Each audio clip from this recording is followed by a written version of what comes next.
Tell me about A Great British Christmas. Well, I wanted to create an album that reflected my feelings about Christmas music. We mixed it in the spare room. Wow. I went out on the road and looked for community groups and musicians from right across the whole nation, from saxophonists to bell ringers to school choirs, gospel choirs, and then I've stitched it all together myself. So I did the arrangements. It's a labour of love. This is a real labour of love. Yeah, it's been a lot of work. How did you choose the songs? How do you manage? I mean, you've got Walking in the Air there, of course. it's all my it's just basically all my favourites. Spaceman Came Travelling. I love that one. I love that one. It's the ones that make me feel Christmassy, or made me feel Christmassy when I was a kid, I suppose. It's quite a nostalgic album for me. There's a song that I wrote with my music teacher, my first ever carol, one of my first compositions. Walking in the Air. I remember playing that right at the piano, and me and my mum would sing it as a kid.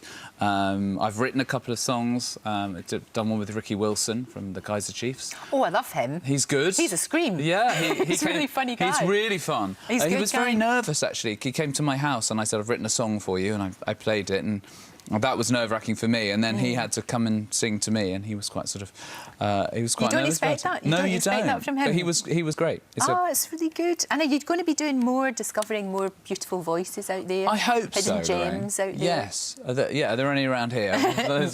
You're going to find out soon, and no. I'm not so sure. I have faith. It's a nice way to, I think, through music, it's a nice way to tell people stories and about how they feel about themselves. From the military wives to this, it's just regular British people sort of talking about themselves through music, which I really enjoy. And also, music is uplifting, and it's also incredible. I mean, I remember we've talked about this before, but the way that it can help people, particularly people who have got dementia, Alzheimer's, and you can play them a song. And all of a sudden, it's like the person comes back to life. Yeah, and almost. it goes round a different route in the brain. Yeah, it's wonderful. Amazing. But you know yourself, when you've had a bad day and you go in and an old song comes on the radio, that's. I suppose as a musician, you're always trying to recapture that. You're trying to make moments for people that make them feel something and take them somewhere else, transport them. And I'm very much trying to do that with performers. When I go out and I find a community group, you're wanting to sort of elevate them and give them a feeling of, life is humdrum, isn't it? We all get up and we've got to do the washing and, but music gives, it's the magic, it's the tinsel for me of life. It is the tinsel of life. The tinsel of life. I'm going to have that, put that on my website, someone.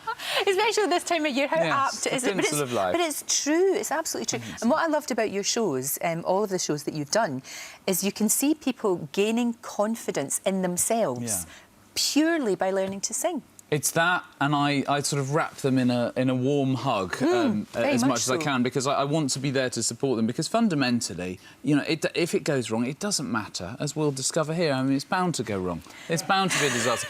It doesn't matter. It's not about. You're not always creating a CD. Sometimes singing can just be for its own joy. When you're singing with a family around the Christmas tree, nobody's listening. We don't do it enough. I remember when I was a kid growing up, everybody in the family, we'd have parties, not very often though, that's the thing, but maybe New Year, and everybody had to learn their party piece. Well, that's a Scottish thing, I know, isn't it? And you had to get up and you had to do your thing. Quite right. Whether you wanted to or not, it was there. What was yours? You had to do. Well, I was quite lucky. I got away with it. I was quite wee, but my mum always used to sing Rod Stewart's Reason to Believe, and my Auntie Lena always used to sing It's My Mother's Birthday Today at the top of her lungs. It was amazing. I bet it sounded wonderful. It was fantastic, especially after a few drinks. But it's such a great thing to do. I think we should bring that back. Yeah, well, I blame video recorders and Xboxes and PlayStations. But we could do karaoke. We could do that. Yeah, you're right. And actually, you can get amazing karaoke machines Let's for do home that. now. Let's do that at Christmas. All right, we'll do I'll be around. karaoke's, and everybody has got to learn their party piece. I think that's so. terribly Very important. Let's bring that do you back. have some? I mean, do people always asking you to sing, or do you? All the time. Yeah. No, I always, and then I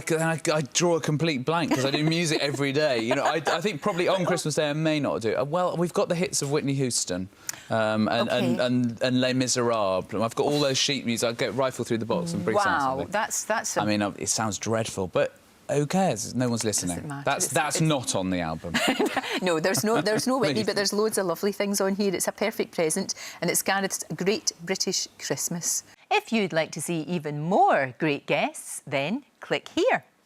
There are plenty more fantastic interviews to come, so make sure that you subscribe.